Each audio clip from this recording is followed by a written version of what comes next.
You realize, like, it's not even about legacy, because it's not like I'm changing the fucking world. I'm making sports supplements. You know, one time I nearly got it, you know, I was asked to do some porn, and I was like, fuck, well, my mother like that, and she'd be like, what the fucking neighbour say, you know what I mean? Like that. People think, oh, you have so much, but it's like, dude, I don't have so much. I've put everything back in to get that stuff as quick as possible. People are so quick nowadays to jump straight to like, oh, I might just do a cycle, you know, I might just do some gear. Like, kids just don't know what they're getting themselves into. Unless you have like a fucking 12-inch dick, 2 billion quid in the bank, drive a Ferrari, you know, jack the shit, 6'4", and bang a load of women, you're basically a loser.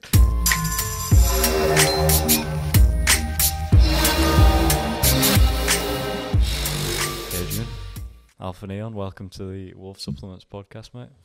Thank you for having me here, guys. Really appreciate it. Thanks for having us down today, man. A return to the podcast. Yeah. The first one that we did wasn't the best. We were sharing a microphone. Yeah. And now we've got an impromptu set up in the lab. Alpha Neon Darkside Gym. Yeah. Solid Where session all today, the mate. magic happens, boys. Yeah, for sure. So, man. How you been, mate? I've been all right, yeah. I've been busy, like, traveling around. Visited the US and a couple of bits and pieces like that, like trying to expand on the brand, met some cool people and stuff like that. So, yeah, I've got some good stuff in the pipeline, I guess. Was that an expo, that? Yeah, so it was the Arnold Classic we went to over in, I always forget the name of it. Ohio. Yeah, Ohio. It was Columbus. There you go. That was Columbus, yeah. Yeah, so it was really good, like, and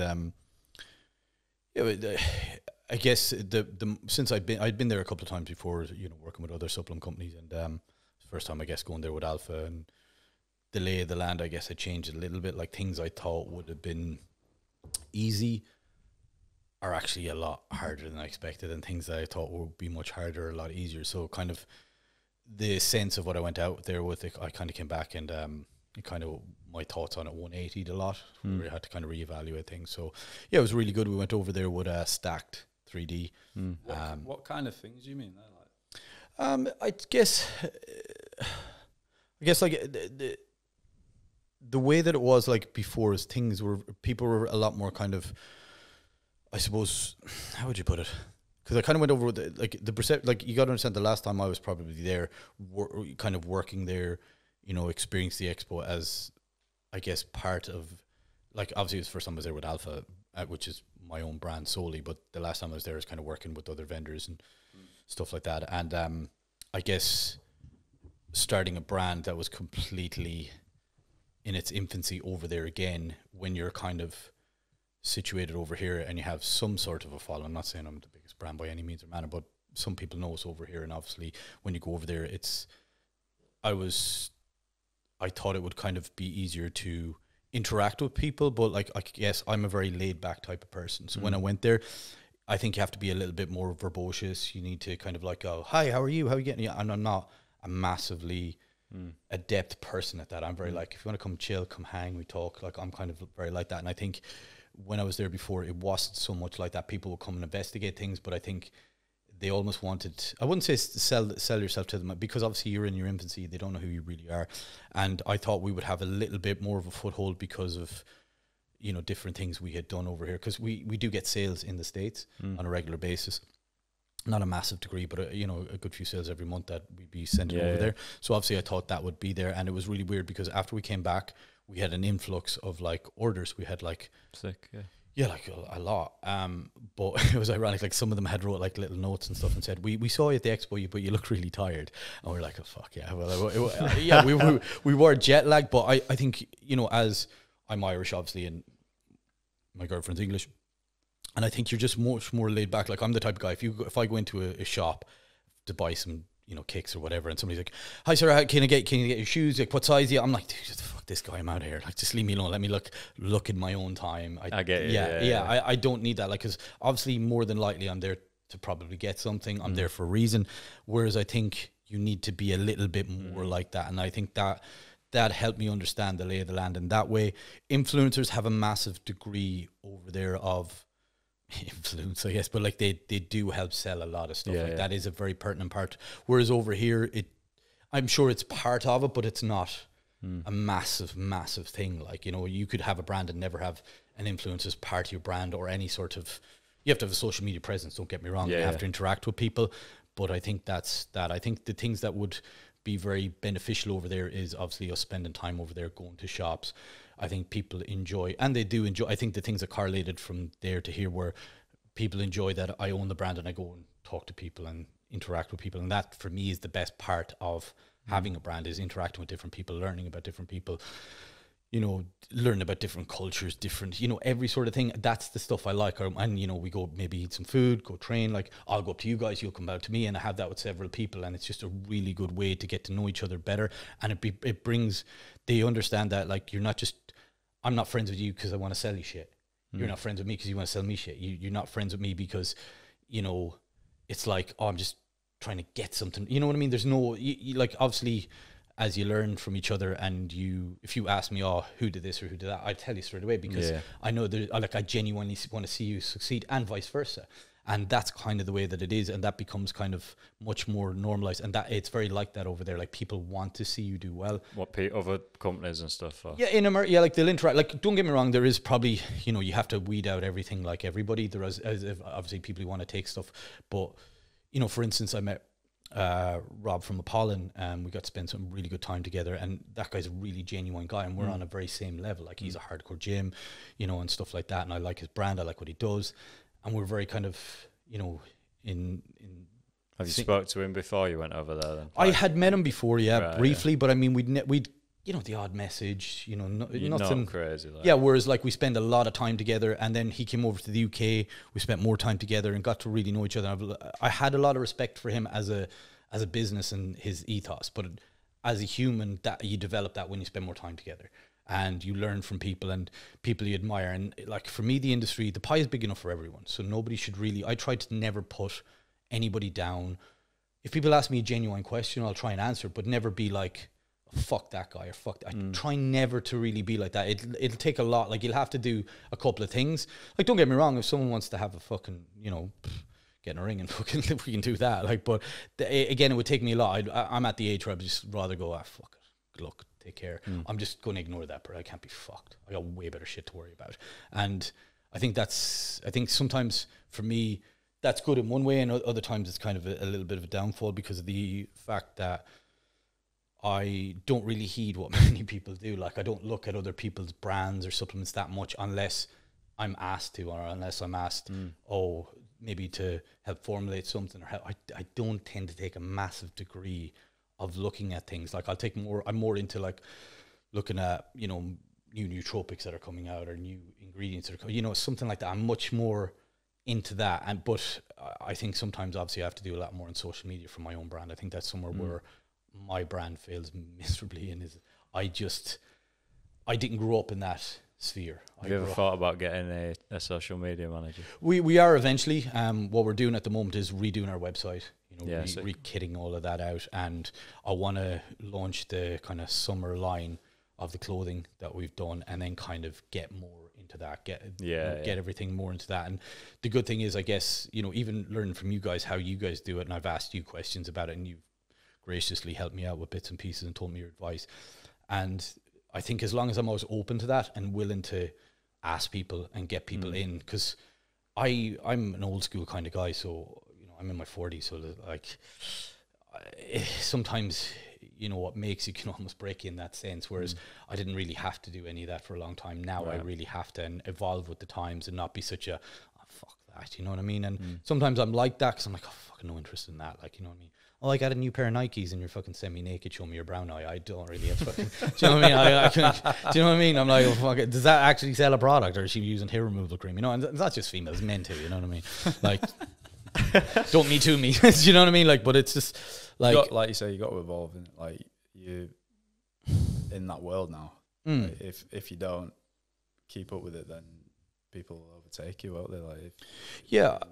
I think I'm never really worried about that. I look to people for inspiration. Like, even if I don't know the person or know what they're doing, as in, like, if I see something cool come up on my socials, like, oh, that's a cool ad, or that's a cool way they've laid that out, I'll if I know the person, I'll probably ask them, or I might just take inspiration. Or do I go, can I somehow work that kind of, you know, ethos into what I'm doing? And if it doesn't fit, I can appreciate it, but like, that won't fit what I'm doing. Would you say that sort of side of things feels more like work to you, in a sense? Like, Yeah. It's like the social media, because maybe it doesn't, like you say, it hasn't necessarily come naturally because you haven't been. Yeah. It feels a bit more like work. Yeah, I think it's more getting my head around it. It's Yeah. like I kind of go, how the fuck is that popular? Do you know what I mean? When like people are watching people like, I don't know, rub a brush on a fucking microphone. I'm like, that's a 2-hour video and someone's Yeah. watching that. Even People- jacking off to it or some shit. I'm just like, that is fucking Eating mental. food to me. without chewing, swallowing the food, man. Fucking beaver. Yeah, it's like how it's crazy, man. Like Yeah. how are you supposed to keep up? It's like sometimes if you just do the most outlandish thing, it just seems to work. Yeah. these days. And it's- I think if I filmed most of my 20s, I would be a billionaire, but I'd also probably be in prison. I'm glad you mentioned that. I wanted to bring up some of the stories that you were Oh, kinda- please don't. Mate, Sure, the statute of honestly. limitations are up on some of them. Fucking hell, yeah. You You can ask me anything, yeah. You strike me as a guy who's done like everything. Like you've just been in there and fucking done it and seen it. Got the t-shirt and like. Yeah, I think so. I think I don't know. I think it's just I think what it is for me is when I start chatting shite about some story. I think the thing about it is like I think everybody's gone through some similar shit, and then when they look at you, if you're like got 40 heads, you're like, oh, they didn't do that. You're like, oh fuck. Do you know what I mean? It's like, and for me, it's just like I have no filter, so I just say what I feel, and it's like. I know I'm a Marmite person. I know you either like me or you don't, and I'm cool with that. Like I'd rather some guy come up and go, "You're a cunt. I hate you," and I'd be like, "You know what? I really respect that. I think you're a complete cunt too, but we can shake hands and never speak again." And I'm good with that. I hate people that are false, and I don't care about conflict if it's needed, but I think a lot of the time it's massively unnecessary. Like, and I think like a lot of the stuff that I done when I was younger, like in things like that, like I surrounded myself with more fighters than bodybuilders and stuff like that, even though I was in that realm. But because of working on nightclub doors and running nightclubs and, you know, working in strip clubs and all that type of stuff and doing those type of things and running the doors and running security and all that type of stuff in different clubs and working with other people, I think you see a lot.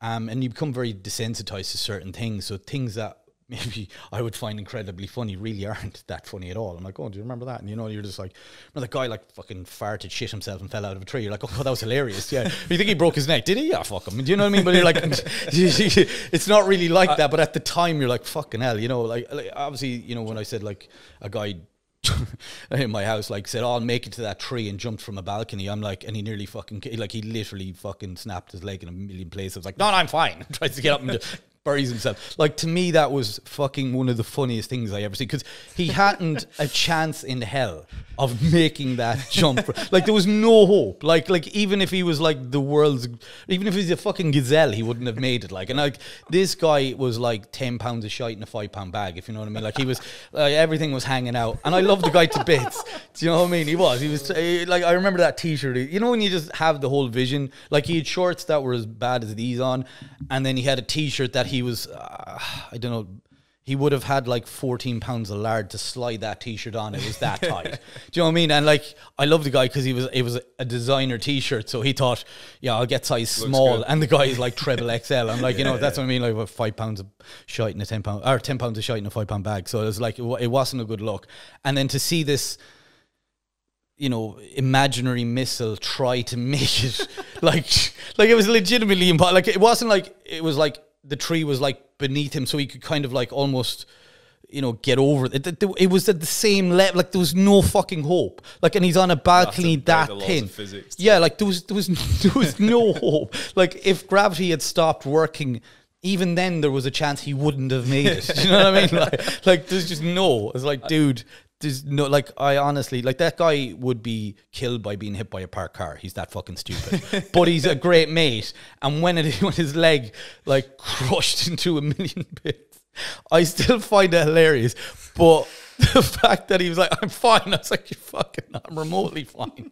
There's nothing fine about it. You've slipped, hit the metal as hard as anyone possibly could, and panned on the fucking ground. I'm like, your leg is facing the opposite direction, and don't try and get up. And then he does that and buckles. And like, to me, like, that shit's hilarious. But when you like break it down, that guy, like he needed to get pins in his leg. It wasn't very good. Like, do you know what I mean? Like, it was just no. And you know, you have a couple of women there, and you're in the jacuzzi. You're just like, no, this is not like. But at the time, you're like, this is hilarious. I feel like bringing it back to something you were kind of going on there, like you were saying, I think there's definitely like people crave a bit of authenticity these days, you know, because there is so much bullshit. And I definitely feel like that, from my perspective at least, is part of the reason why Wolfsups has been successful, with you kind of documenting your whole thing, like we were talking about earlier, you know, uploading a story every single day for the last like 2-3 years, documenting your story, talking about the ins and outs, the problems and stuff. I think people gravitate towards that quite a bit nowadays because there's so much bullshit and disingenuous people, you know, out there talking shit. And then when you get somebody who comes along like yourself, you know, like you say, you ain't got time for those people who are just, you know, bullshitting or like. Well, I think there's a lot of energy vampires out there, and I think what it is, and I agree in what you're saying is, maybe I should do that, but it's very hard for me because I'm a very kind of private person in a lot of ways, and I really only want to not show my true self. Like, I don't mind saying stuff on camera. I don't really give two fucks, but it's more about the point of, how would you put it? Like, the people that come and spend time with me, they will get to know the real me. Yeah. If you don't, I don't really give a fuck. Like, and I think that's probably the older side of me, the more old school, as people would say, but it's not like that. Like, you need to be a hybrid version of that nowadays. You need to have, like, I like my old school mentality. I like things to be a certain way, and that's just the way it is. But I also have to understand that I need to adapt. And that's why, like, you know, I've asked you several questions about different things, and even today we did as well, about different things and what we should do.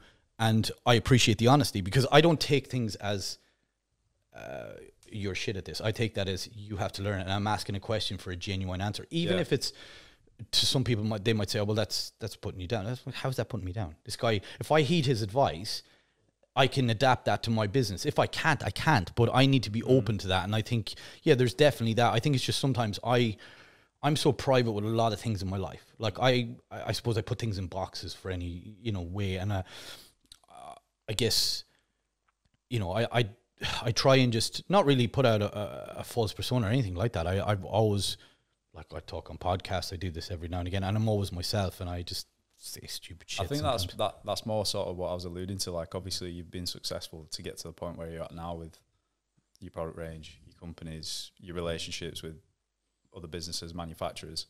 It's like, you've got to that point by being that person, you know, being that honest person who's not known for, you know, doing that sort of thing and not being honest. I would hate everyone say, like, even if people, as I said, say, I don't really like that guy, but at least he'll tell you the truth. Like, as long as that's what it is. Like, I think as you get a bit older, you realize, like, it's not even about legacy, because it's not like I'm changing the fucking world. I'm making sports supplements, and the reason I like making sports supplements, I like doing that. Like, I like training, and whether that be, like, you know, hydration product that came out, that mainly came out of me building the gym and doing jiu-jitsu, and I was really fucking warm. And then I was like, do you know what I mean? And I just, if only I had something that I could say exactly. Like, and I tried some other bits and pieces and couldn't find anything that wanted exactly what I was in there. So I was like, well, fuck it, I'll just make it myself. Just because because at the time, sometimes when, you know, there's trendy stuff that comes out and a lot of people are bringing this and this out, I don't really give a fuck. I'm like, well, I have no interest in that. And unless I genuinely use every single product I make, I use. Like, that is the truth. Like, my, you know, digestion product, I take that first thing in the morning with my joint product, and then in half an hour later I take hydration product, and then, you know, like, everything I use throughout the day. And it's like, if I can't make something that I'm super proud of, or I feel is the best I can do, then I have no interest in it. Or you can ask me why I did this product, and I'll probably tell you a silly story, because that's how it evolved, or the exact reasoning of why I did it and how I did it and I can explain that. And I think sometimes, you know, obviously I understand it's a business at the end of the day. We all have to make money. We're not, like, I personally just want to be able to take care of my missus, my dogs, and my parents, and my brother. And as long as I can do that, right now I can't, because I'm still trying to build things. And as you know yourself, you're just constantly reinvest. And I think sometimes people think, oh, you have so much. But it's like, dude, I don't have so much. I've put everything back in to get that stuff as quick as possible. And, you know, between fuck ups with accountants or fuck ups with this, sometimes the thing is, being self-employed, you can't just go, like, you know, if you're owed X amount of money, you can't just go in there with a baseball bat and say, give me my fucking money. You know, it doesn't work that way. There's a way of going about that. And sometimes I wish it was like that. That'd be great. But other times, you know, you've just got to kind of sit and wait. And like, they don't understand it, because people that say, I'm sure they say this to you, is like, oh, I've just given you £100. No, mate, you've given me £100. It's probably cost me 60, 70 pounds for them products. So you've given me £30. And now I've got to pay VAT on that. Now I've got to pay for the lights in the shop. Now I got to pay for the rent in the shop. So basically, you give me fuck all. But like all the time. Shop, and it's like, they don't understand, especially like if you're making like, especially with your, you know, Wolf Pump, that is not a cheap product to make. Do you know what I mean? And sometimes I feel this myself. Sometimes I don't get the recognition that I deserve with some of the stuff we do. Or sometimes people don't understand it, or they just want to go, oh, all they can make is pre-workouts. It's like, no, make loads of shit. Else is good. Yeah, like I have a background heavily in science and different things, in anatomy and physiology, chemical and pharmaceutical, you know, stuff like that. And I like to read, but I don't think that's, you know, had any bearing on a lot of things I do. I think I just think slightly different on things. And I think that's where it helps sometimes. But there's other people out there that are probably never done anything that I did and probably way better at this than me. But I enjoy what I'm doing. I can interact with people. I can talk about things and, you know, make a valid point. And as long as I can do that, then I'm happy with what I do. And as long as I bring out stuff I'm proud of and I can stand on, then I'm good with that. And that's really what it is for me. And I love the brand that I've created because it's my dog. I adore my dog, obviously. And, you know, even when he goes, which is obviously a hard thing to talk about because I love animals and shit, but, you know, there's still his legacy left. He's got his legacy, and it's for me to help kind of build that behind that, because, you know, he's been, you know, true, like I've had him through other relationships. I've had him through, you know, businesses going up and down. He's been a very constant thing in my life, and people don't sometimes understand that, but like, you know, sometimes you need something that gives you unequivocal love for no other reason than they just love you. You can't beat it, can you? Yeah. People might just see the dog as the logo, and it's like you said earlier, when that person was saying to you, is it a veterinary supplement? Like, you don't see the meaning behind that necessarily. Yeah. And I think your job as a company, not just building good products, but it's just like to give some sort of relevance to that. And I think if you can do that, then I think it'll connect with certain people. It won't always connect with other people. And people are so quick to have opinions nowadays. And that's why I guess I shied away so much from social media, is because of the fact that you have these like trolls or whatever the fuck they're called. And it's just everybody has an opinion. And it's like, but you don't know that person. You don't know anything about that person. You don't know the reason. Like, why are you fucking... Like, I feel only your God and your mother can judge you. That's the way I've always felt about life. And as long as I can look my mother in the eye and she's proud of me, I don't really give a fuck. Because she's a great woman. And do I agree with everything she says? No, not at all. But like, if you have someone in your life that you're lucky to gravitate, and don't get me wrong, I love my father too, but my mother was, you know, around a lot. Like, my father was working, did the typical man thing, woman thing, and, you know, she raised us. She worked too, but she would raise us, and she'd be there all the time, and my grandmother too. And I think once you kind of have those solid kind of role models, you try and make them as proud as you possibly can. Maybe not in a conscious, like in more of a subconscious way. And it's like a lot of the time when I'm making decisions, I'll be like, especially when I was younger, I was like, shit, well, my mum would be proud of that. Would she be okay with that? And as long as I can, then I'm fine with things a lot of the time. Because like there was other things I probably could have got into. You know, one time I nearly got it, you know, I was asked to do some porn, and I was like, fuck, well, my mother like that. And she'd be like, what the fucking neighbour say? You know what I mean? I didn't, you know what I mean? Like, I was like, I can imagine her saying that. I'd be like, fuck. How did that come about? Oh, I don't even want to go into that. That was a party that I was like, whoa, what the fuck is going on here? I was like, yeah. Do you know what I mean? Like, you know. That's what I mean. He's done everything. No, it was a really weird, I went to this party and I just met this person, and may have accidentally had sex with her, and then she was part of some industry. It went from there, shall we say. But like, you know, if you meet a hot bird, you're not going to say no. You know, I'm single. I'm fucking whatever. I was 22, 23. I was like, she's hot as balls. How's it going, love? Do you know what I mean? Like, do you come here often? Do you know what I mean? So yeah, like, and you know, like, and you know, that opportunity arose, and I guess to certain, because you're a man, you're like, fuck yeah, be poor, yeah. And then you're like, oh Jesus Christ, that's on camera, dude. Yeah, if you really do you know think about it. Yeah, and you have to sit back. It's always going to be there. Yeah, and like you have to have a moral compass about things. And I think, like as I said, sometimes I don't think remotely. Like, you know, if it's something I'm very kind of, you know, spur of the moment. Fuck it, you know, fuck, why not?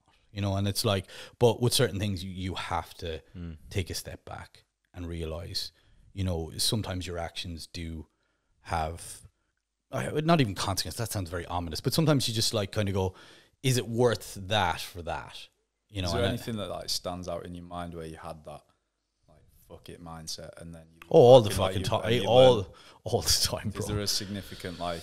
No, I don't think so. Like, because then the problem is like then you end up regretting shit, and then if you live your life with regret, you know, you're just like, that's a stupid way to live. Do you know? Because if you don't have certain life experiences, if you don't like have regrets, do I regret things? Fuck yeah, of course.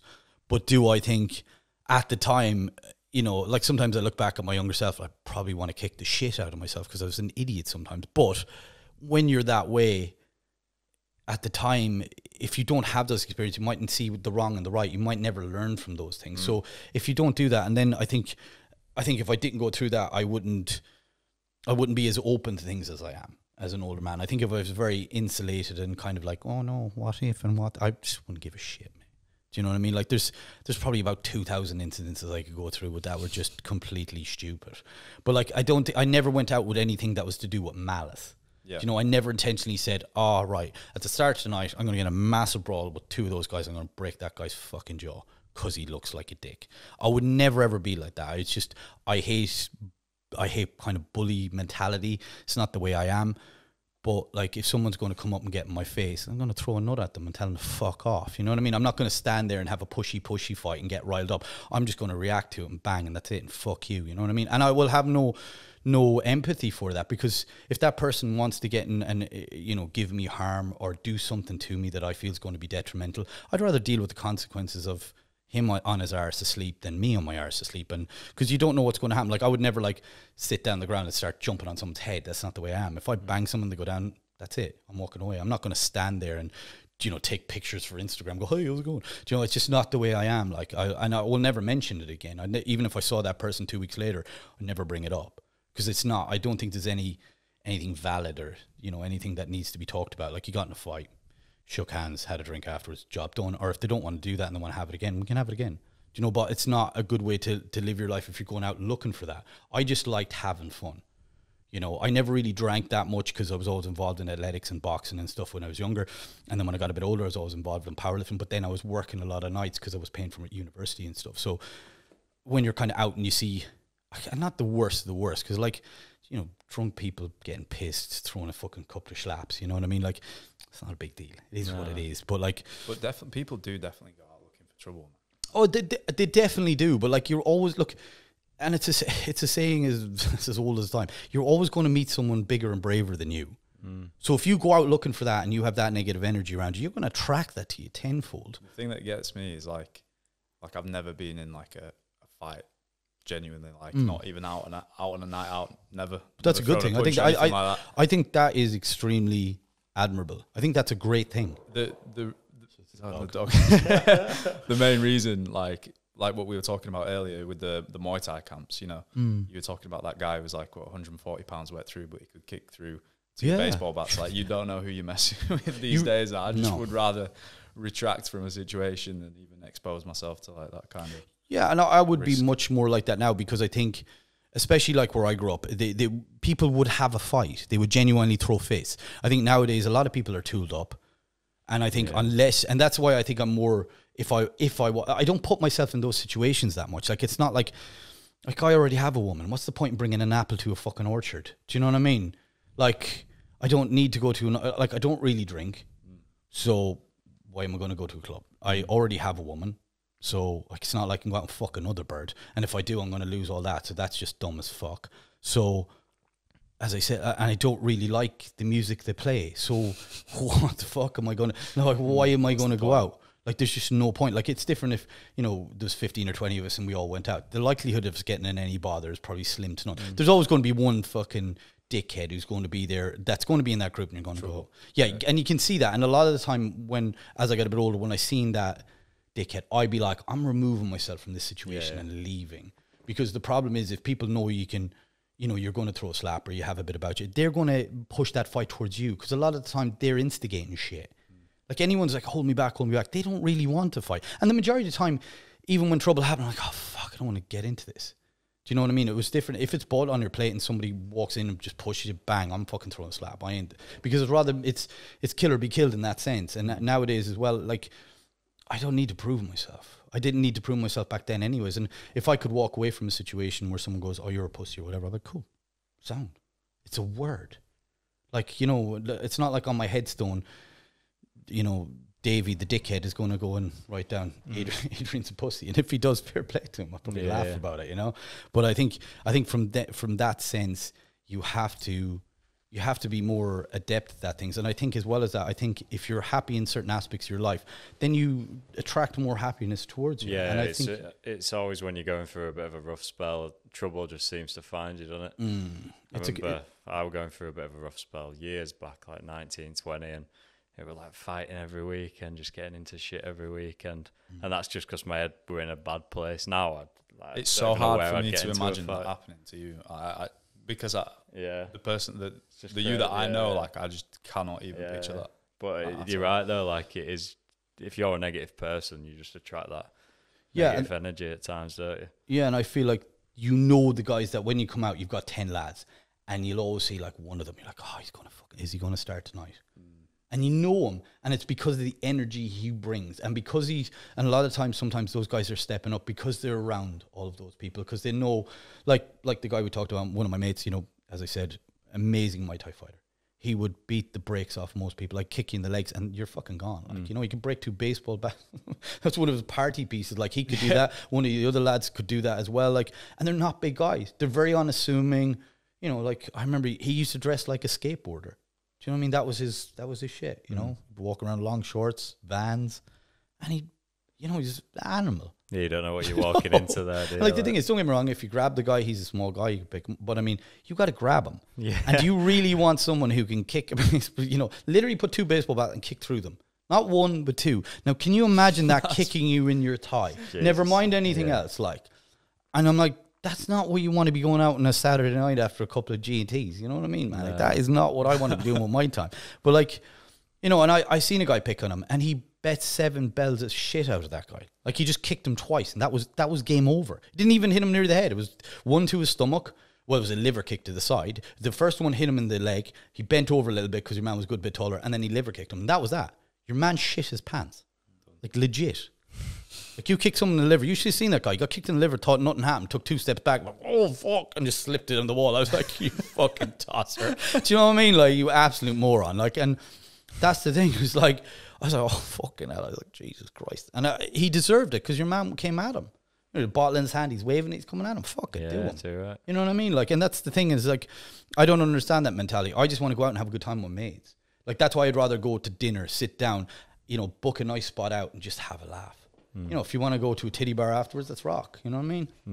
You know, so I'm all good with that. But it's like, you just, I think just chilling with your mates and having a good time, I think it's so underrated, and how you get to know people much, much better. Like, and I get, like, you have to go on your stags and go on your holidays and do all that lad shit as well. And that's great. But I mean, I think as I've got older, that's become less. Yeah, it's not the be all and end all, is it? Going out on piss is like, no. Even going and getting a training session in. Yeah, well, getting some food. Yeah. Like, just having a chill day where you get to talk shop. And even if you're in totally different businesses or totally different realms, or you're working for someone and you're not, and it's just, you get to interact with people. And it's very, very difficult nowadays, I think, for people to take pleasure out of very simple things. Because I think the problem with it is, and I've probably said this several times, I don't even know if I said it on the last podcast, but unless you have like a fucking 12-inch dick, 2 billion quid in the bank, drive a Ferrari, you know, jack the shit, 6'4", and bang a load of women, you're basically a loser. Do you know what I mean? And it's like, oh my fucking God, is that really how we have a metric of stuff?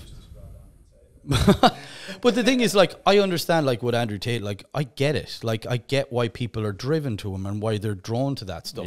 Because if you don't have a role model in your life, or you don't have something to look up to, I understand that, like, that can be very appealing. And, like, I know he's a very polarizing guy, but it's like, well, like, you have to look at why people are being attracted to that. Like, because that's what everybody else is glorifying. Like, and, you know, some of what Andrew says is true. You know, it's not like fiction. It doesn't come out of like fiction. Like, the guy was a world-class athlete. He found a way of making money. It's fair fucking play to him. You don't have to agree with what everybody says to respect it. You know, do I agree with everything everybody says? No, not at all. But, like, you could take bits out of it and improve the way you think by what certain people are saying. And I saw some people go, oh my God, what the fuck are you talking about? But it's the truth. It's like, look at the audience he gave. Would he have that many followers? Would he have that many stuff? I don't know half of what the stuff he did. Because I'm not going to I don't have time to give that much of a shit. But, you know, I've heard him speak in podcasts and certain things that he says, and I agree with it. Have you seen his supplement? No. You haven't? No. No, I haven't. I think you'd be interested. Yeah, actually. You need to have a look at that, mate. Yeah, I'll have a look at it. Yeah, we did 70 odd quid in it. Yeah, we did like a little taste like review. Okay. So it's called Fireblood. Okay. Obviously. And the whole kind of... What is the... I don't get the... Nah, it's just like Fireblood. Like, okay. Know, just it's like a multivitamin with some EAAs in, essentially. Oh, okay. But the whole like thing around it is it tastes like shit. There's no flavours in it. Right. Don't be a fucking pussy. Just drink it. Like, it's good for you. But... it's horrendous. It's awful. Is it? Okay. It's absolutely fucking awful. And like you were saying, 70 quid. And what did you say to me? You could make you that? could probably get like the equivalent for 20 quid. Do you know what I mean? If you got a but it's like everything though. Like to a certain degree, as I said, like what we were talking about earlier with Sebum. The thing about it is, it's like people buy into people and they want to be people and they look up to people. Whether they're, you know, people like, oh no, like you'll have all these woke crack on, oh no, I can't fucking look up to that. That's misogynistic. That, but they're not listening. They're listening to snippets they've seen on something. Yeah. And it's like, if you sit down and listen to someone talk for 2 hours, they have to tell something that's pertinent if they're, you know, if people are gravitating towards them. And if people are like, I know they have all this beta male, alpha male, all this bullshit. And it's like, look, at the end of the day, there's one rule I try my best to follow as much as I can, as hard as it is. Treat others how you want to be treated. So like for me, I will always like be nice to someone, say hello, how are you getting on? Now, if they retract that and be completely negative towards me, then fuck them. Like, whereas before I would bite back. Now, I might still, but like the majority of the time I'll just be like, oh, fuck that guy. Fuck that girl. Who gives a shit? I got way better. There's so much shit. Like I don't have time to worry about half the crap that goes on unless it's on my doorstep. And like, that's the way it's different if I know a person and they need help. I will be there in a heartbeat. I'll give you the shirt off my back. And it's not like I want anything for it. I'd rather they paid for it and be like that with other people. And like, have I always been a great person or anything? No, not at all. I will always do stupid shit. I will always make mistakes. And I'm not saying that like if someone pushes me turning around and banging the fucking jaw off them is the right thing to do. But I will probably do that when I'm 75 years of old with 2 fake hips and 2 fake knees. I will still try and swing it out with any cunt because I'm not going to be disrespected in that sense. If you break that barrier with me, I'm going to have it. If you call me a name, I'll be like, so I've been called way worse, mate. Do you know what I mean? Like, that's it. That's the best you can do. Right, well, there's some oncoming traffic there. How about you walk into that and fuck off? Do you know what I mean? Like, or I hope you're firing blanks because if there's another you in the world, God fucking help us. Do you know what I mean? Like, so it's like that type of attitude is a lot of the time what I have. But I mean, like, with people are buying things like trainers. Like, I love fucking trainers. You know, I have some really cool collectible trainers. Luckily, I a lot of the time I was lucky enough with the context I have to get a lot of stuff at retail. But I mean, there is some I've exorbitantly paid for, and it's like, the thing about it is, I know that shoe costs £3 to make, but I'm either buying into, you know, a Travis Scott, or I'm buying into a Off-White, or, you know, because I like that. Like, and it's like, that's the thing, is like, people feel they're connected to these celebrities and they have that connection. And like, don't get me wrong, like, I could tell someone, oh, dude, strongest pre-workout ever.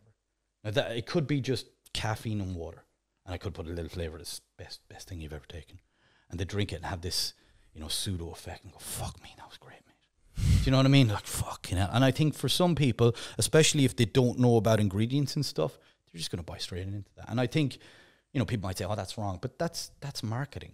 That's what it is. And like, power of the personal brand nowadays as well. And I think as well as that, if you're, you know, talking about supplements and reviewing them, sometimes that might get back to this person. And they might say, well, you know what? You're fucking right. I better make a better supplement next time. That was shit. Because like, a lot of the time you'll fool a lot of people once, but will you fool them over and over again? Maybe not so much. You know, because you've seen a lot of influencers that come out with brands and they're dog shit. And then you've seen other influencers come out with brands and they're great. And they stay around a lot. Like, you know, with Sebum's brand, they have like took and raw and then accelerated it into his brand. You know, the thing is as well, if you're importing stuff from America, there is going to be a cost to that. And that's, if people are willing to pay that, like, don't get me wrong, I'd love to buy into that. I'd love to be Sebum. That'd be great. I'd love to have his following. Do you know what I mean? I love who I am, but, you know, to have that clout in social media. And obviously the guy is amazing physique, you know, he's God-given genetics, works hard, I get it all, and he seems like a really nice dude. But I mean, I don't think I could sit and watch a load of videos like that. I have no real interest in that. But I can see why people gravitate towards that if you don't have some sort of a role model in your life. And I think, again, people are too quick to judge why these people are following people. And if you're going to like give out to someone why they've done something, then give them an alternative. Don't just go, you're a dick. Why? Because you listen to that guy. Yeah, but I'm sure, like, and I understand people are saying, oh, people are easily manipulated and blah, blah, blah, blah, blah. But the other side is true, that if you take your time to read a lot of comments and respond to people, you fuck all to be doing with you. That's a first world problem, mate.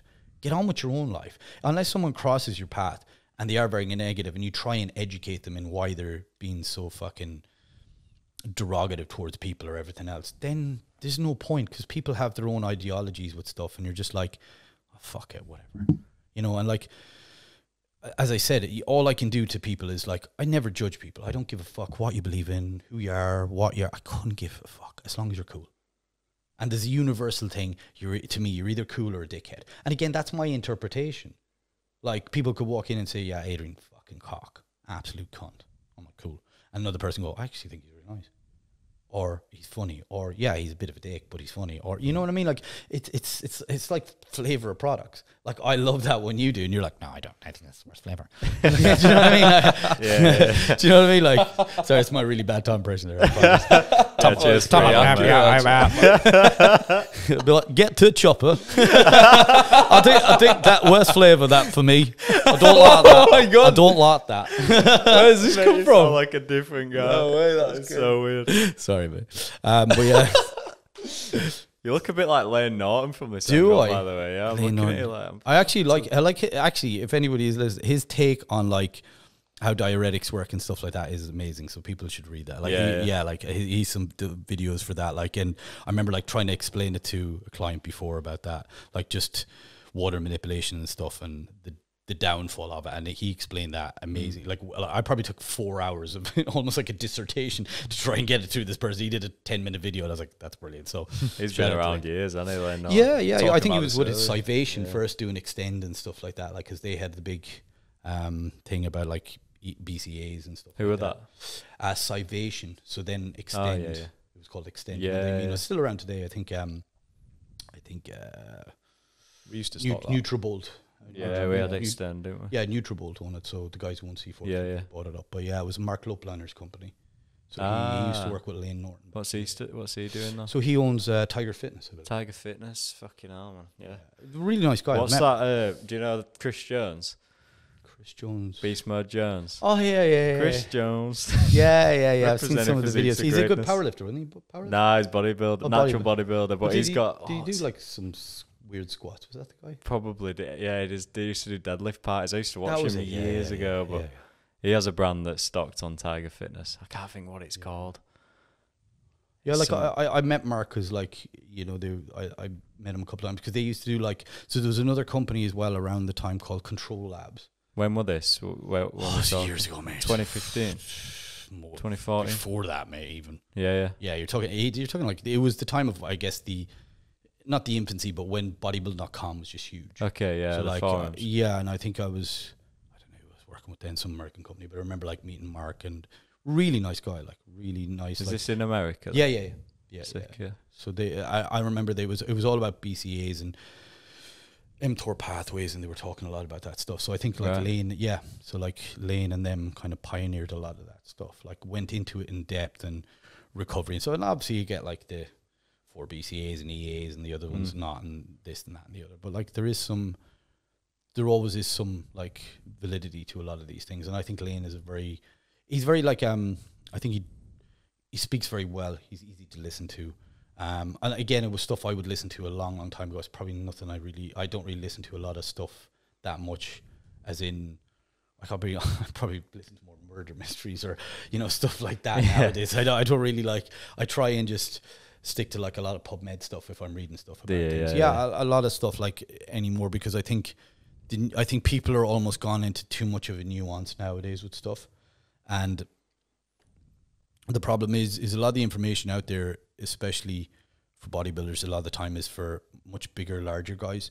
And a lot of these people who are much younger and like 150 pounds, and I see more meat in a fucking chicken nugget, you know, they're following this advice. And it's just, I think it's like, you know, I need to take telmisartan because I started this. I'm like, what the fuck even starting for? You're lifting 2 weeks, mate. What fuck are you on about? Like, and don't get me wrong, like there is a point where like some stuff is archaic and needs to be updated. But there also is something about like actually being able to lift some weights, actually being able to train 5 days a week, actually being able to eat X amount of calories and X amount of meals a day. But you don't want to do that. Then take supplements, you know, and it's just like I think there's some statistic about like male body dysmorphia is due to overtake female body dysmorphia within the next, you know, X amount of, like less than 10 years kind of thing. And I think it's from that rise of obviously like social media and like seeing people like, I don't know, Sebum, obviously he's got such a huge following. I'm not saying like he's to blame for that, because obviously he's not, but it's like there's people are so quick nowadays to jump straight to like, oh, I might just do a cycle, you know, I might just do some gear, and there's such a massive information gap from like kids just don't know what they're getting themselves into. Yeah, I think what it is like the glorification of certain things. Yeah, like you know, everyone fucking bangs on about train. If I hear about train one more time, I'm like, shut the fuck up. Like I had friends telling me about. Obviously, I know what it is, but like TikTok, you go on TikTok, you get in like the gym algorithm, whatever, and you'll see day 1 on trend transformation, day 30 on trend, and people just see that and they're like, oh, I want that. Do you know what I mean? They don't think about the repercussions and like the risks. And the thing about it is, look, you don't think as a 20, even 18 at this stage, let's be real, 18, 20-year-old man, you don't think about being 60 years of age. It's a very far distant, it's like the land before fucking time, you know what I mean? You're like, that's an old fuck. But then when you become my age and you go, I'm an old fuck now, and I will be an older fuck. I ain't Benjamin fucking Button. I ain't going in reverse here. And like the thing about like trend, for instance, it's like, oh my God, trend, it's amazing. Does it work? Yes, it does, but it's neurotoxic.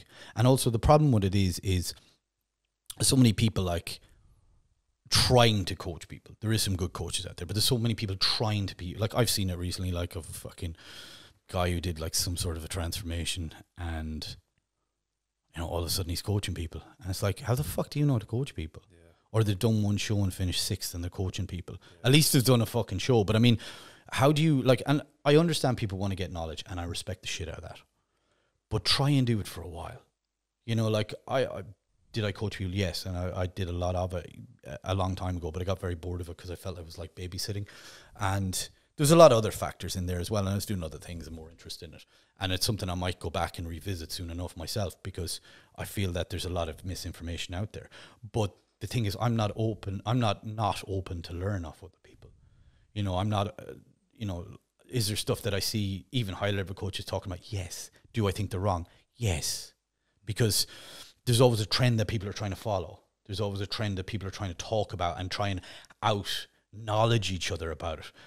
But there's a big, big difference between real world experience and anecdotal stuff and theoretical. You know, there's a lot of stuff that has to go through, and especially like, I guess looking at from the way I look at a science, you know, perspective is like, show me some knowledge on this, you know. And as I said, like, you know, oh, you need to take X amount. Why? Because I took X amount. Okay, well, are you a high responder? Are you a low responder? Like, you know, how many, you know, cycles have you done? How long did you train naturally? You know, what is your experience in these things?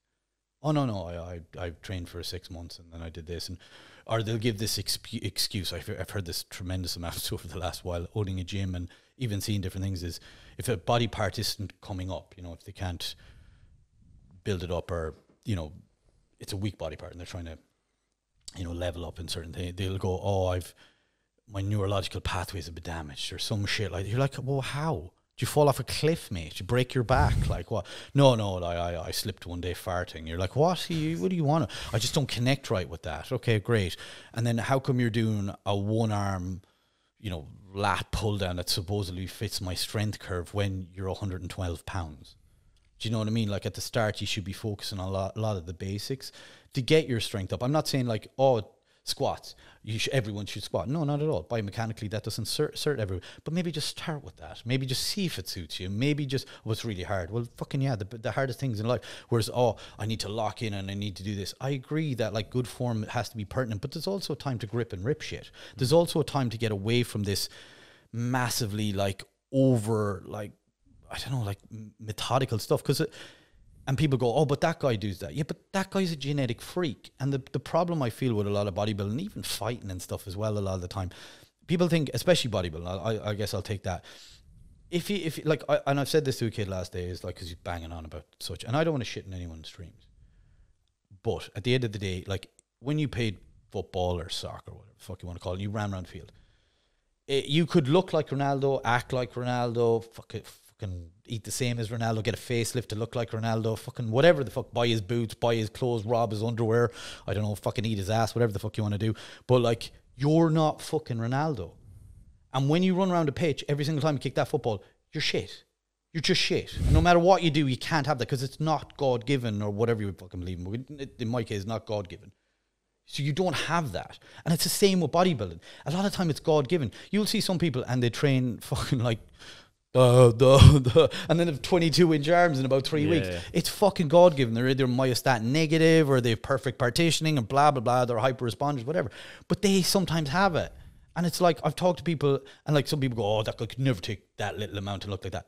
Some of them fucking can. Like I've been around people that can, that just are freaks. And they're just better at that. Like, and every other sport, it's kind of taken as, I'm shit at that, I'll do something else. Or I'll just enjoy it for what it is. But somehow bodybuilding surpasses that because there's this ideology that you can take a drug or take something that will make you, this is the holy grail, or, you know, reps in reserve or this or that or the other. And don't get me wrong, they all have a point. And I understand, like, if you can be a 10% better than the version you are, brilliant. Whereas say you're like at 20% of what you think you should be, but realistically you're never going to get there. And like, you know, sometimes I'm sure you as well, you'll say to a guy, by the way, how long you train? Great. Yeah, I take it you're natural. No, I'm not. And you're like, what? Hope you got a receipt for them because you look like shit still. And then they'll give you a laundry list of shit they're taking. And some of them I'm like, I don't even know what the fuck that is, mate. Do you know what I mean? You're like, you're astonished and you're glad they're open, but I'm like, how the fuck would you look without this? Because a lot of the time then people are taking it, like you said, where you see the stuff on TikTok and they're trying to emulate their heroes or whatever else it is. And the problem is like, they're just putting a finger in a dam. There's like, you just enjoy, like, I don't know why people have to, I need to be the greatest, I need to be the best. That's fine if that's in your DNA, but you'll figure that out very, very quickly. Yeah. Like I figured out, like I was okay, I done really well. And then I realized, fuck, I'm going to have to take probably this much to do that. I'm like, I ain't willing to do that. Fuck that. I got a good physique. It's better than 99.9% of the people or 90% or whatever the fuck. I'm good. I feel like the moral there is kind of you've got to find what works for you in a lot of ways. I don't think that's, I think the thing what I'm trying to, I guess, say is find happiness in the things you do. Yeah. Whether you're great at it and you can be the best version of you, that's brilliant. I understand wanting to be great at stuff. Do you know what I mean? I would love to be fucking Shaquille O'Neal. That'd be great. Have $1 billion in the bank, be 7 foot tall and fucking slam dunk a basketball from, that'd be great. I'd love that. That ain't fucking going to happen. Do you know what I mean? And I'm okay with that. But some people aren't. And then a lot of the time it leads to negativity where they bring other people down, or they're really good at something and I hear them putting people down too. I don't understand that too. Would you not want to try and lift people up? Would you not try to use that influence? And I think that's why I think C-Bump has such a big following. Is you can see he's very genuine with stuff. Obviously he has that killer instinct when he's around other pros. You can see that. You can see that. Like he puts it on them a bit. And that's cool. I respect that because that's competition. That's going to war. But I think especially in bodybuilding, I think some people just need to be okay with being normal to a certain degree, because we all have things we're really good at. Or, what's the problem being good at a load of things? I'd love to be excellent. I'd love to be a pro bodybuilder. That would be great. But I realized that, I finished second in a couple of shows and was like, fuck, I could have done that and I could have done this. And then I was like, fuck it. Like, I took a year off of my life when I was like 27, put everything into it, sequestered myself away. And, I thought I should have won. A lot of people did, but I didn't. Yeah, and I was like, I in my head was like, if this doesn't happen. And then I thought to myself, like years later, I look back in it with fortune almost, because I was like, I was very fortunately, that I did that, because I didn't waste a load of fucking time. I didn't become a complete hermit. I probably wouldn't have had some of those life experiences I had if I'd done that from such an early age. And like, you know, I even have an athlete now that we have on board. That guy's a genetic freak. Like, you see the guy, he looks incredible. And like, don't get me wrong, does he train hard? Yes. Does he live the lifestyle? Yes. But that's everything plus having the genetics. Yeah. You know, you could get 10 guys, put them in a house. They could all live exactly like him, do exactly what he does, eat like he does, and none of them would look like that. And that's the reality of it. And you'll get people like, you'll go, just fucking do that, just do this, do that. No, mate, you could do all of what he does. Like, if that was the truth, are you not telling me all pro bodybuilders knew what Ronnie Coleman was doing back in the day? Who the fuck looked like Ronnie back then? Like, Chad Nichols was a coach. He coached other people too. I'm sure if they said, Chad, I'll give you fucking £500,000 if you tell me exactly what you're doing, Ronnie, hand it to them, go, I can't fucking do that. Well, there you go. You know what I mean? Or didn't want to do that, or said, oh, you're lying. You know, so it's like, there's a genetic predisposition there, and you have to understand that. Like, Ronnie turned pro natural. He was a fucking freak. He'd have won a pro card hands down in this country in 2 seconds flat against anyone still today. The guy was a freak. Natural. Like, what the fuck is that? They were coming like 8th, weren't they? Yeah, they don't. Like, and that's the thing is, like, if you can't achieve a really, really good physique natural, I don't see why you're going to waste 20 years of your life pumping yourself full of shit. What's the point? Yeah, because nobody gives a fuck. No. Like, even when I was at my biggest, 120 kilos, people were like, play rugby, is it? Rugby? Do you know what I mean? Like, no. Yeah. Do you know what I mean? No. But, like, that's what you're going to get. Or you're going to get, oh, I just took steroids. I could do that. Or I'd get, like, I remember, like, some woman when I was 120 kilos. I was a big-ass motherfucker, like, and I remember, like, the mom going, yeah, my son's into it too. I remember I was like, check out a Tesco's, like, oh, why is he? What age is he? 15. Yeah, he's about your size. Like, he's my size. Oh, 50. Oh, yeah. I was like, holy. I was like, what is he eating? Cinder blocks. I was like, fuck me. Like, I'm eating, like, I'm blending half my food. I'm eating about fucking 9,000 to 10,000 calories a day. I'm drinking most of it because I can barely fucking do it. Yeah. And I'm eating 8 times a day. I'm like, yeah, and he looks like me, does he? But fair fucking play to that lad. What was like the turning point for you then? Because it sounds like you were going down that route, like the bodybuilding route. I lost. And was it that realization of like, it was just the way I looked at it, right, is I was like, I've put so much into that and I'm getting older and I'm like, I could take all that energy and put it into something else and to be successful at that.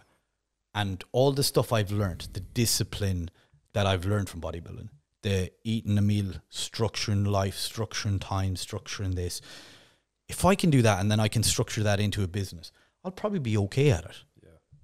Worst case scenario, I'll make an okay living and be okay. But I'll do it on my own terms. Because I never really had a job. I always worked for myself on different things I did. And even when I was doing the bodybuilding, I still did that. But I was lacking in it. You know, if I would take weeks off at a time, like the last 4 weeks, well, last 6 weeks. I remember I was living with my girlfriend at the time. And I moved out of the house. I took my dog with me and moved out. I was like, I'm going to live here, stay here in this apartment. I left my house I owned. Left that and then let her stay there and said, just come there 2 or 3 times a week. I don't want to live with you. I love you, but I'm calorie depleted. And the main thing was, it wasn't like I had this fucking roid rage bollocks. Because I think if you're a small prick and you become a big prick, you're just a bigger prick who thinks he can now throw his weight around. Because for some strange reason, a lot of guys think if they're big, they can fight. I'm like, well, that's not fucking it. You know, case in point, a 140-pound guy would probably beat the shit out of most people I know. Do you know? And it's like, that's the reality of it. Like, so I'm like, I didn't do that. I would just become very desensitized towards a lot of things. I would become very like, oh, fuck. You know, if someone's, and I'm a little bit like that sometimes too. I'm like, someone's crying their heart out. I'm like, why? You know, I don't have a massive amount of empathy for things like that. And mainly I think it comes down to, I have, you know, especially when I was younger, a fair amount of kind of like, not a fair amount, but I guess I used to have like, it wasn't debilitating, but I had ADHD, so I found it very hard. So I would become obsessive with things if I got into them. But a lot of the time I'd be like, oh, let's do that and do that. I'd be like a fucking fly all over the place. Yeah. And sometimes that empathy doesn't create that, because I wouldn't, for me, it's like, I don't cry at that. I don't feel massive amounts of empathy for that, because, you know, it was like, my grandmother, who's one of the most important women I've ever met in my life, and I love her with my soul. You know, I even have a ball of wool tattooed on my arm for her because she used to knit. And, you know, don't get me wrong, she's beautiful, but I didn't want a picture of her face on my arm because that's just fucking weird. No offense to anyone who's pictures of their grandmothers or whatever on their arms, but it was something, I just wanted something to remember her by. And, you know, when she died, because she was kind of, I suppose, dying for a while. You know, everyone's like massively overwhelmed with this feeling of loss. And I wouldn't say elated, but I was very happy because that woman who was dying wasn't my grandmother anymore. She had passed on a long time ago, and she was waiting around for people. And I didn't cry. I didn't feel sadness. I remember like seeing her in the coffin, and I kissed her on the head and said, I love you, I'll see you soon. And that was that for me. I was more trying to get it across to my mother that like, she's not in pain anymore. You have to get over this. And I guess maybe I didn't come across as massively empty. She'd go, why aren't you sad? I go, because she died a long time ago. So I think I'm very matter of fact with things. And that's why like I'm probably very blunt with things as well, because I try and be that way with things because that's how I feel. And I felt that I never looked at that as a bad or a good thing. I just looked at it as me.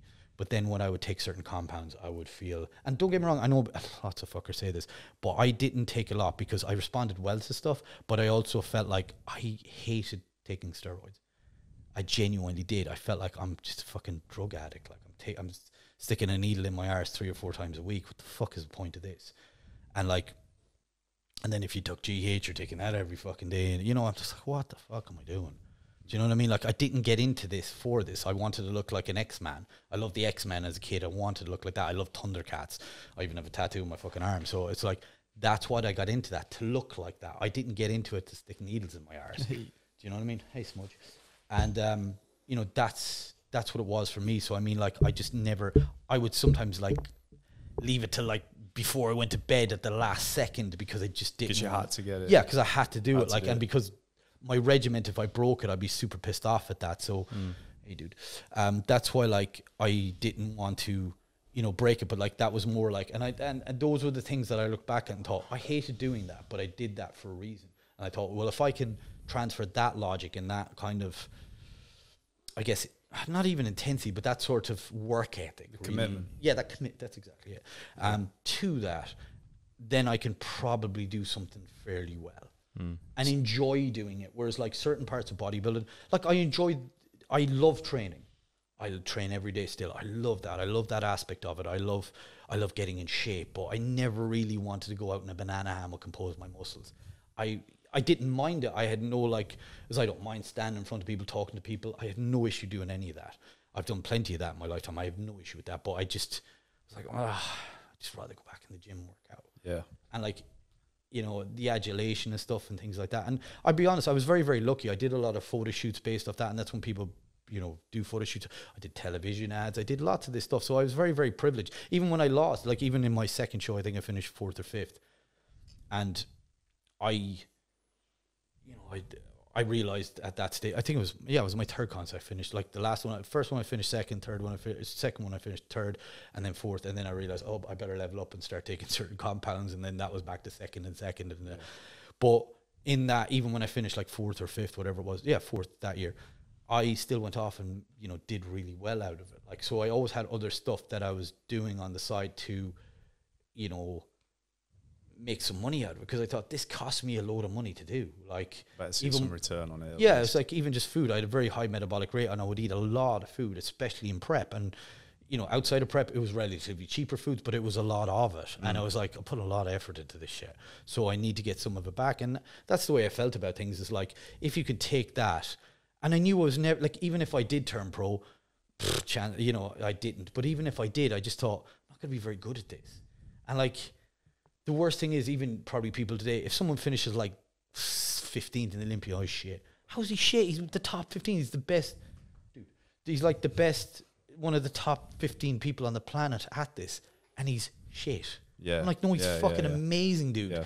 He has more genetics in his left ball bag than you have in your whole entire body. And and that's the thing. It's like, I could do that. Well, why the fuck aren't you?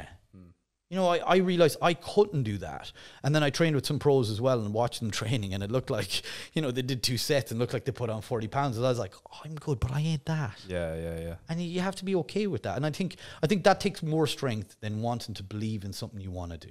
I'm curious. So like you were saying there, you saw you had that, obviously that innate kind of work drive, the commitment there that you put into the bodybuilding, and then you transition that into your business. And like now, like you were telling us earlier, you've got X amount of projects on the go. You're involved in so many companies, obviously Alpha and other stuff as well. Yeah. How do you structure and juggle all those things whilst still maintaining a life, you know, your own lifestyle, having the gym, you know? I don't really. I don't. I think that's part of ADHD that's there. I need multiple things to do all the time, or I get extremely complacent with life, and I'm probably hard to live with. I think it'd be better to kind of, I suppose, interview my missus with that kind of stuff, because of the fact, like it's really good. Like, she's a person who, I think she's very inflappable with stuff, and I would be very, I would, without someone like her around at this stage,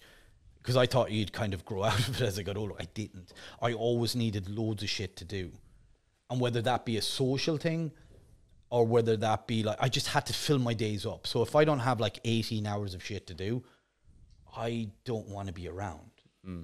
And like, you have to keep yourself busy. I have to, bro. I have to, like, whether it be sitting there thinking about something, and it may look like I'm doing nothing, but I'll have something else to do. Now, am I saying I'm very successful at all them things? And does it probably take away from other things? Massively, yes.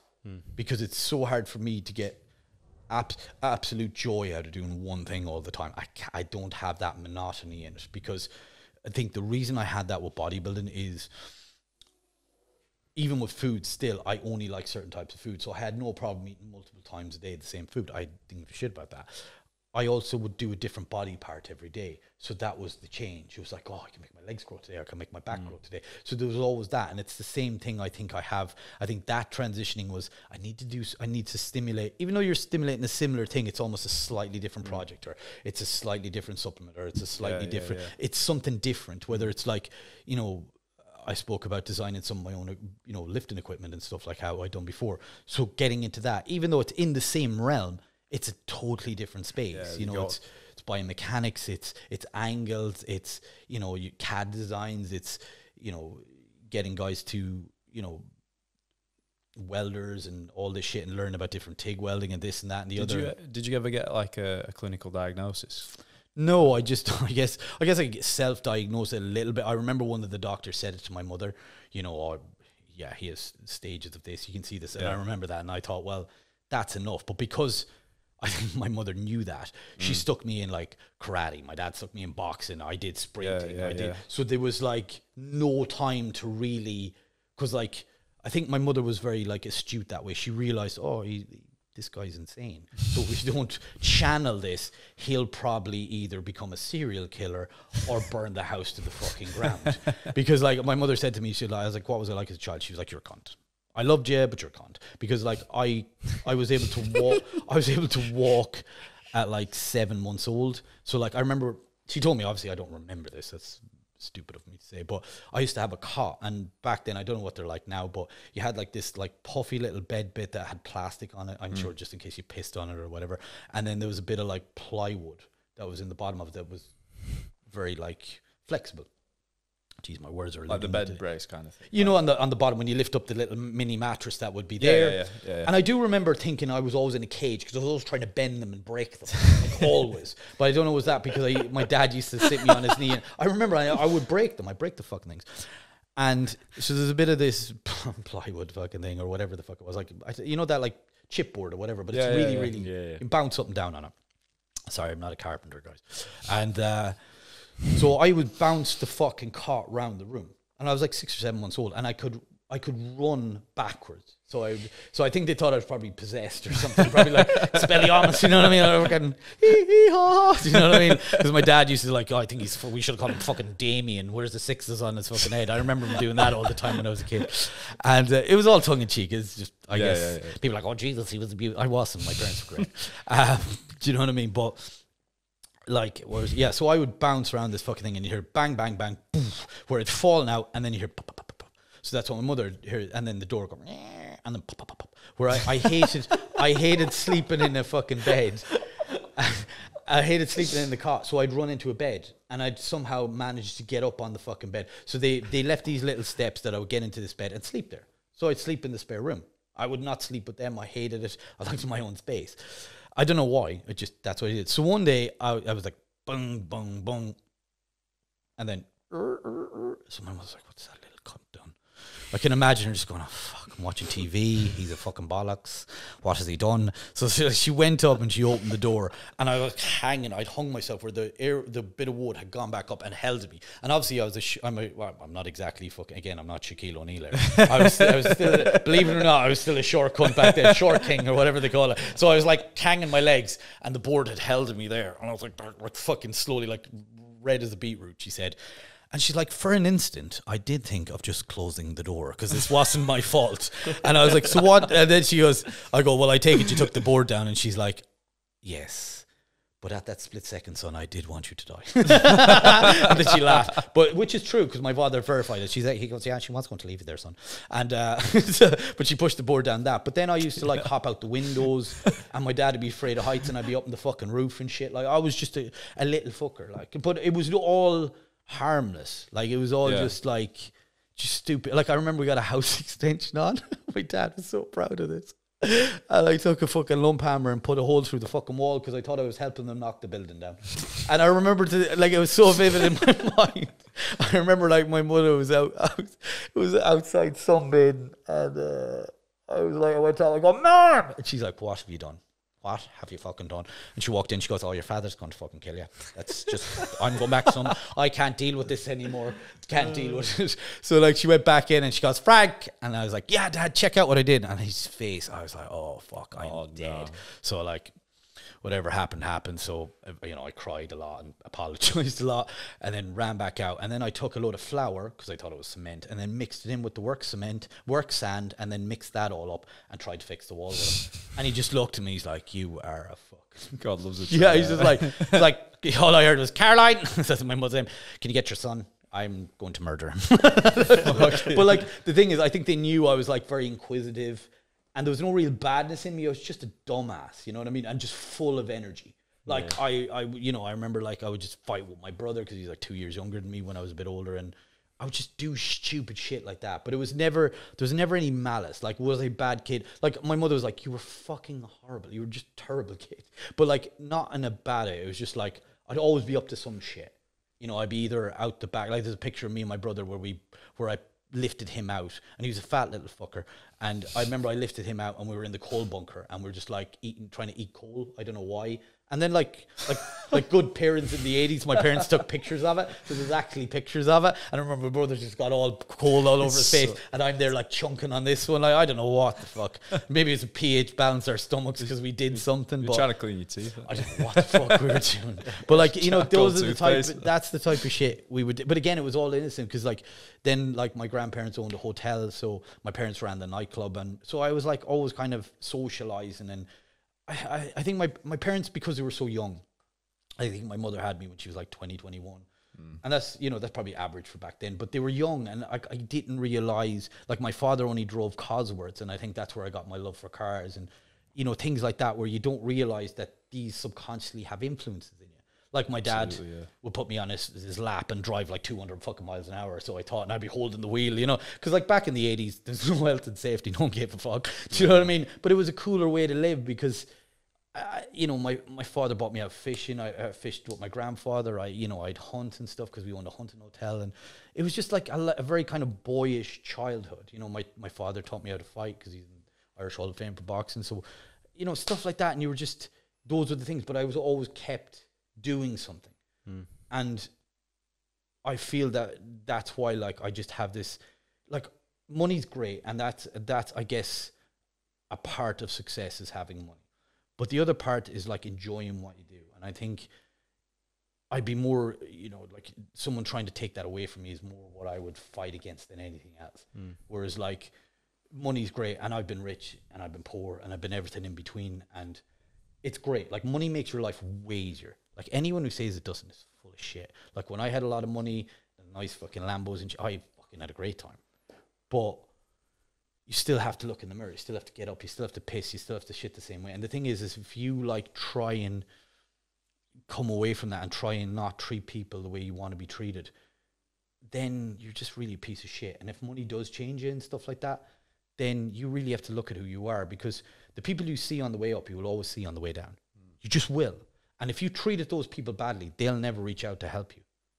But if you treated them well, they probably will, because that's the way, and that's why, like, you know, in the industry sometimes it's very seems to be close knit with certain things, but that's why, like, if anybody reaches out to me, and even if I don't really know someone, I'll always like text them if something happens and go, "Are you okay?" You know, I don't want it on social media because I think that's very disingenuous. Like, I don't think you need to do that. Like, everything seems to be a show for people nowadays. Yeah, and virtue it's like signaling, isn't it? I think it's more like just signaling to other people, I'm a good person. Yeah. When maybe you're not. Yeah. You know, as I said, overall, I think I'm an okay person. Am I the best person ever? Fuck no. Do you know what I mean? I've done some very fucking stupid shit and probably what some people think is bad shit. Like, but I think, like, if you don't learn from those experiences and realize, oh, that was a bit shitty, you shouldn't have done that.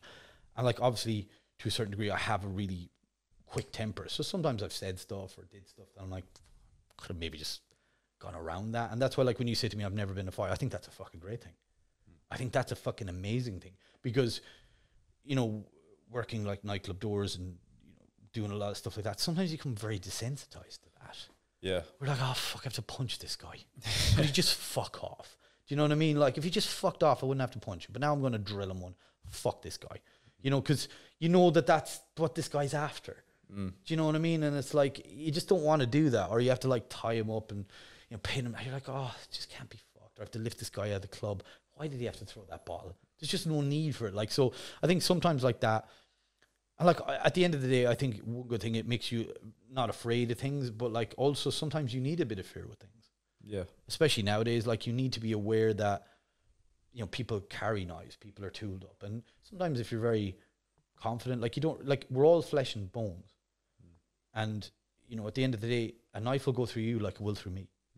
And sometimes if you're overzealous, like don't get me wrong, if you can get that punch off before that guy takes anything out of his pocket, that's great. But if you can't, in a world of trouble, I think as well as that with knives and stuff, people think, oh, you can't be killed. Whereas a gun is a very definitive way. But most people probably won't shoot you, but people will stab you twice as quick. It's a very, you know, and I've seen it. Like scary, isn't it? Yeah, like I've seen things happen and you're like, fucking hell, dude, that just didn't need to go that way. Yeah. You know, and like that's the thing as well as like certain things in life mold the way you think. And mold that, like, and especially like I hate to say, oh, I'm getting older, but I still feel very young. I don't feel my age. I don't think I act my age, which is probably because I'm extremely immature. But like, I think as well as that, if I'm surrounding myself with kind of people who are positive, I think negativity brings you more down and makes you more pessimistic and stuff. And like, as I said, I've gone through business a lot, and like, there's times where I'm going, because like the thing I did, like I could have just gone and got a job with the degrees and stuff that I did, and or finished off the degrees I did 3.5 years of one, and you know I would have paid a fuck ton of money, but I probably wouldn't bored shitless. Yeah. And you wouldn't have this place. You wouldn't have the brand, maybe, or you might have done further down the line, but not as it is right here, right now. I don't think you would. I think you become very comfortable if you're being paid a certain thing, and sometimes I'm envious of that because sometimes I'm just not afraid of the unknown. So I don't have, like, as I said, I lost a tremendous amount of money in a deal that I did, like a housing deal years ago. And it set me back a lot. Fuck me, it was so much money and it wiped me out. And, you know, like a lot of people would just say, fuck it, let's just get a normal job. It's just, you know, or play it safe. Yeah, play it safe. And you're like, fuck, yeah, maybe I should have done that. But then, like you said, I wouldn't have this place. But it took me a long time to get past that, you know what I mean? Yeah, so it's like, and there's a lot of ebbs and flows. And, you know. Were it ever an option for you to get a job? No. Never? I think so. No, I think because of the person that I am, I'd be way too blunt with people. You know, if someone was annoying me during the day, I'd be like, fuck off, mate, will you? Do you know what I mean? But even though I wouldn't really mean much by it, it'd just be like rolled off my tongue. Some people take very offensive. And I think the work climate, the way people are nowadays, I'm like, fucking hell, imagine I have to deal with that, like. Yeah. Corporate bullshit. Yeah, just like fucking ultra woke psychos. Yeah. Do you know what I mean? No, I'm a squirrel. You're not a fucking squirrel. Imagine Adrian rocking up to office first day away. I'd be like, will you shut the fuck up? Look, like, it'd probably last about an hour. About 10 minutes maybe before the fucking place would be on fire. But I'm just like, you know, like, what, dude? I'd be like, dude, you want to identify as a lion? I'll tell you what. I'm going to take all this month's wages and we're going to fuck off to Africa.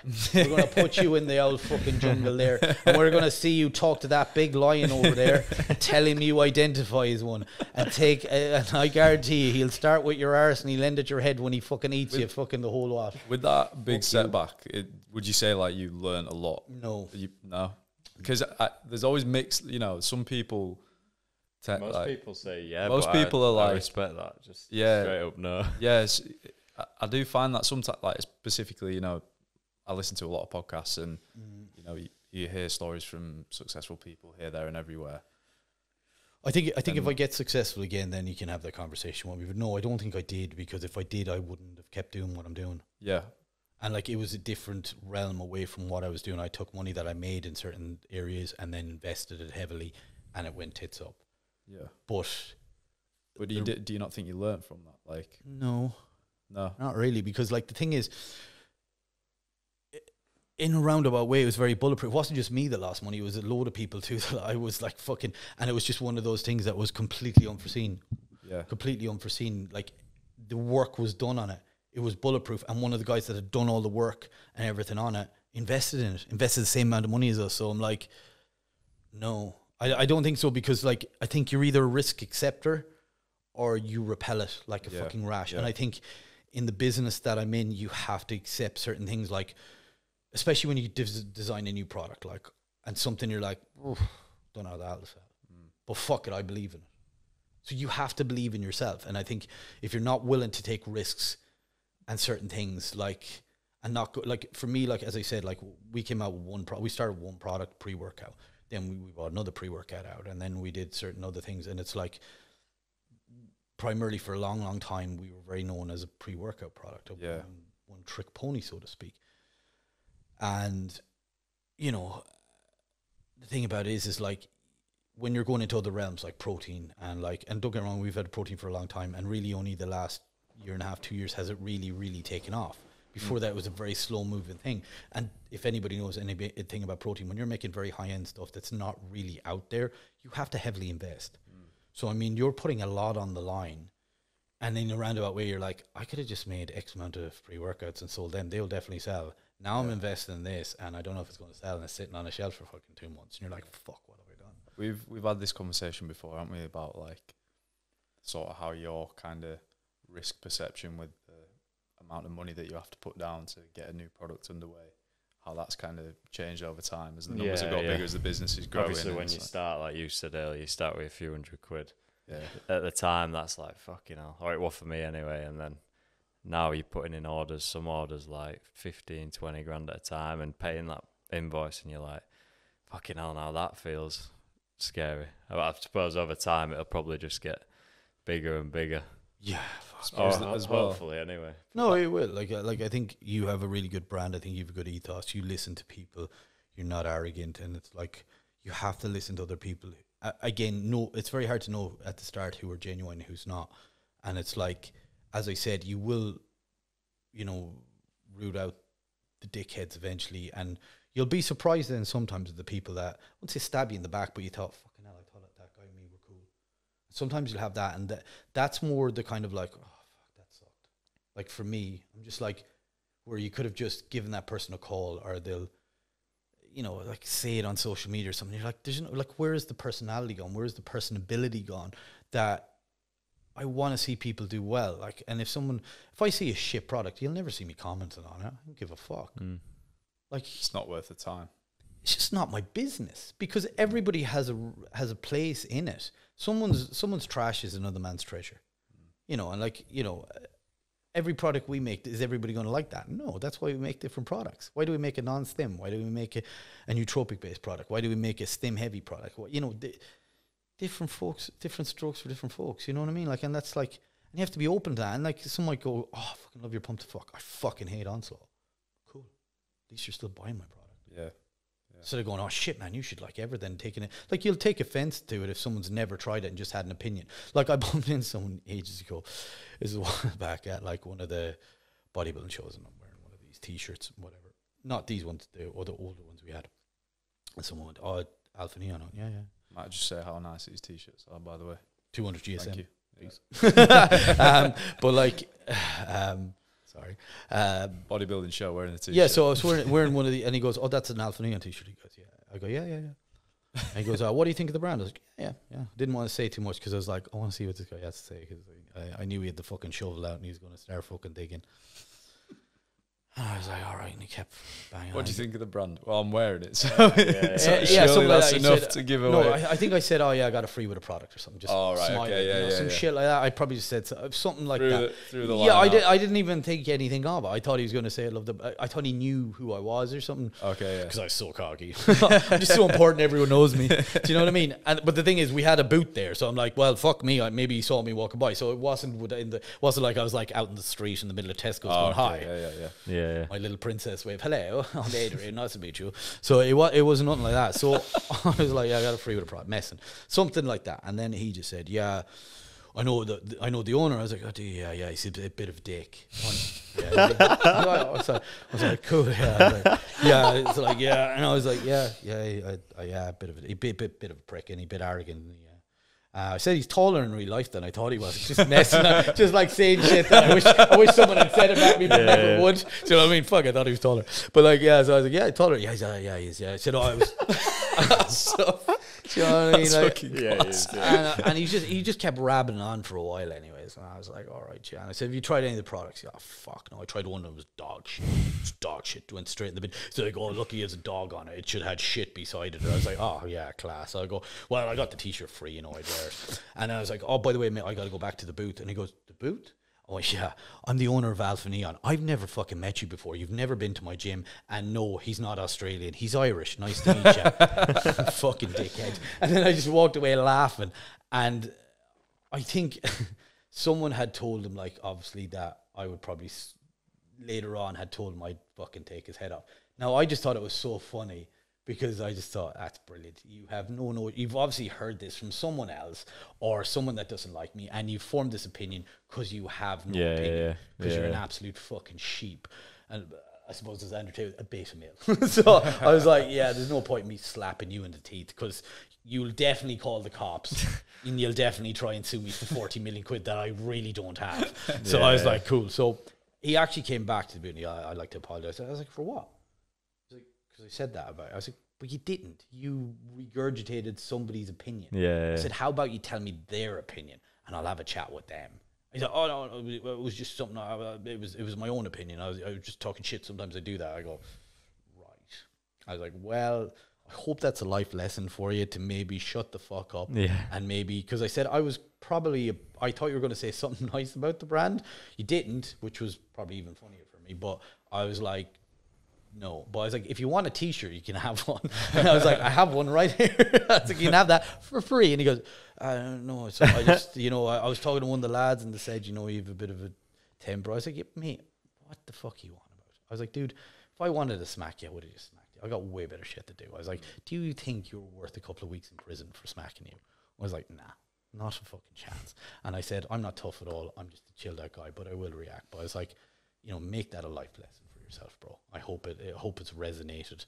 And ironically enough, he was at the Arnold this year and he came by. He's like, do you remember me? I was like, how could I fucking forget? And he's like, he's like, just to let you know, I did try some of your products and stuff. They're actually really good. I do apologize for that. And he said, I'm here to buy one of your t-shirts, and he bought one. Full circle. I like that. Full circle there. But I don't know if he tried any product, but he bought a t-shirt. So I was chuffed with that. But I just thought it was funny, like years later coming back and stuff. Yeah, but literally. He's like, you were actually pretty cool about it. I was like, dude, I just thought, because I was like, you don't realize like that at my, like when you said you were at my gym, I said, I have a computer, I can just look that up if you ever were. So I was like, but I could have asked your name and shit, but I was like, and I just thought it was funny. I just thought like, mate, I've had it in shop before where some guys walked in, seen Wolf Subs and said, oh, I know the owner of that. And I've been like, I'm the owner. And then he just completely like started breaking down and just completely changed topic. And I was just like, what a weird fucking guy. Yeah, I thought this was so weird as well. Like, I didn't go. I you know, when you're just perplexed by something, you're almost taken off guard by it. Yeah, I just thought like that's probably a really stupid story to listen to, but I was just like, nah, not at it's all. Funny, I feel like yeah, it's you get it all the interesting time. I just thought it was funny as fuck because like I just thought the ball's on this lad. Do you know what I mean? Yeah. But like, because I was so flabbergasted and hilarious, and then I think part of me, obviously, when I went back to even my own booth that time, I thought, is that how I come across? I was like, but he never even knew you. I was like, fuck it. It's obviously someone who doesn't like you. And the thing is, I just hate that. Like I know I'll meet people and they're shaking my hand, and I know underneath the table they're going, fuck you. And it's like, you know, I would just never wish anything on anybody. I just don't care enough about things. It almost comes sort of full circle to what we were saying about not starting fights because you don't know who you're going to be fighting. It's like, don't talk shit about people because you don't know who's going to hear. You don't know who's going to find out. Like, well, that's it. Like, and for me, it's just like, as I said, I just try to live my life and just be cool with things. And I think, I hope that comes across as much as I can. But again, like you said, maybe I should open up more and get people more involved in who I am and what I do. And maybe that's something I do. But I think it's not that I'm protective about things. It's just I lived a very certain way for a long, long time that I'm very I try to segregate things. And it's like, so because I feel like I can work on that away from this. Whereas I think if I sat there and talked about my relationship today, me and my girlfriend, we had a little bit of an argument. I threw a plate at the wall and then I shit myself. Do you know what I mean? I just think there's something to be said for authenticity, but also like, you know, keep your shit to yourself. You don't have to share everything on the internet, because I'm sure you see it all the time, like people on Facebook or Instagram, and they go, oh, this guy, I love him so much, he's the fucking dream of my life. And then 2 days later, he went down the road and stuck his dick in fucking the neighbour carry. You know what I mean? And it's like, you can never really come back from that. Like if you, like we all have, like you have a girlfriend. I don't know if you have a girlfriend or whatever. I don't, mate. No, boyfriend, whatever. And, it's just a haircut, sorry. I'm just fucking with you. But it's just like we all go through shit. Like, and I think, you know, and have I always been the best boyfriend ever? Not fucking hope. I'm a dickhead sometimes. And, you know, and I'm sure if you interviewed all my exes, they'd all really tell you that too. Yeah, he's a complete shithead. And I'm fine with that. But I'm not one of those people like that will try and get back with people, or, you know, if I break up with them, we're done. And that's it. Like, and if there's I'll be respectful of that. But the thing about it is like, I've never put any of my, like, even you would go on my social media and you would find it next to impossible to probably find out the people I dated, who I went to. You would find it next to impossible, because I think as a human, I just want some things to myself. And I think I have to, like you said, probably open up and learn from that and say, right, there's certain parts that I can tell, and it is interesting to people, and maybe I might help somebody. You know, by saying I've experienced this, and they go, fuck, I thank God I'm not the only one. But like I'm lucky in a lot of ways. I don't really have like mental health issues or anything like that. So I try, like a friend of mine is going through some stuff, and I've tried to, you know, learn a lot from him about that stuff, because I think, especially nowadays, I think it's good for people to talk and be as empathetic as you can, even for someone for me who isn't massively, but it's good to listen to things, and I think you can learn that. But I think sometimes other people try and just put all of this out there in one big blur. There's absolutely something to be said for keeping things like sacred to yourself, and like it maintains that like special kind of feeling around it, I suppose. Yeah. In a sense of like you were saying, there's people out there who share everything about like relationships, whatever, and fair play to them if that's what they're about. But I don't. But I think, like, are you in the fucking Truman Show or some shit? Like, do you really want everything listed out there? Yeah. Like, you know, as I said, like, you have in jokes with your friends. You have, like, different things you've experienced through life that I will never talk about. Like, and other things, and I probably talk about no one would, you know, they go to my grave with certain things that you've gone through because they're just so personal, you just don't want to fucking talk about them. But there's other things that, you know, as a business owner, maybe I should talk about more. Maybe I should say, well, I've had this issue and this is how I dealt with it. Maybe it might give someone a bit of gravitas, or go, that guy's a fucking idiot. Don't do it at all like that. This is the experience I've had. As long as it's done in a positive way, I don't give a shit about that. But I think, like, as I said, it's like, you know, everyone like, oh, this is my heart, this is my word. It's so fucking cliched. And it's like, I understand that, like, but do you not think, you know, you want to just keep, it's called a private life or personal life. Then the word is in the meaning. It's not called a public life. And it's like, I don't understand why people want to tell everything, because when, and like, I'm not being pessimistic, but we all go through issues. Like, there's times I've, you know, even at least left the house, moved out of the house we live in and just left, just because we need a break, we need time apart, or we need to just reevaluate things. Or I've spent like just a day away, or went off and did some shopping on my own, you know, and things like that, which you need to do. Now imagine if I put that up on Facebook or Instagram. Are you okay? What's going on? Blah, blah, blah, blah, blah. Oh, I bet she's done this. I bet she speculating. And then say your partner read that and then buys into that. Now you've created a whole fucking can of worms that nothing was ever fucking there in the first place. You've had this mythological fucking problem you never even had because people read into things. Where if you just keep that between yourselves, because at the end of the day, you have to date you, and you know you have to date each other. So you have to be happy with each other. And like, as I said, like there's a thing for forgiveness and there's a thing for moving on too. And like you have to realize when things are done and not beat a dead fucking horse. But also you have to realize, is that problem such a big problem that in 10 years time it's going to even matter? 5 years or 2 years or 3 months? And can you get through that together? And if you can, you'll have a great relationship. If you can't, there's 6.5 billion people in the world. If you can't date someone else, you're a fucking moron. Do you know what I mean? And that's my honest to God opinion about that. Like, it's like, I've been in love several times. And, you know, sometimes I've been in love with people I shouldn't probably have been in love with. But these things have happened. And you move past them and you get on. And I think that, like, again, as you get older, you're able to reflect on these things and kind of bring certain aspects into your business. And I think for a certain degree is, I would never want, not that my personal life is embarrassing, nothing like that in the slightest, but I mean, imagine people passing judgment on every single thing, your business, your personal life, your physique, your mentality, everything that you do. I think that's so fucking difficult because everyone's going to fuck up because you can't not fuck up. And everyone's going to like, and imagine like a person hating you, DMing your missus because you've tagged her in a post and then telling her some bullshit that she doesn't need to hear. Because at the end of the day, she has to make up her own mind. You know, like, because you'll see it with people as well. They'll put a lot of this stuff out.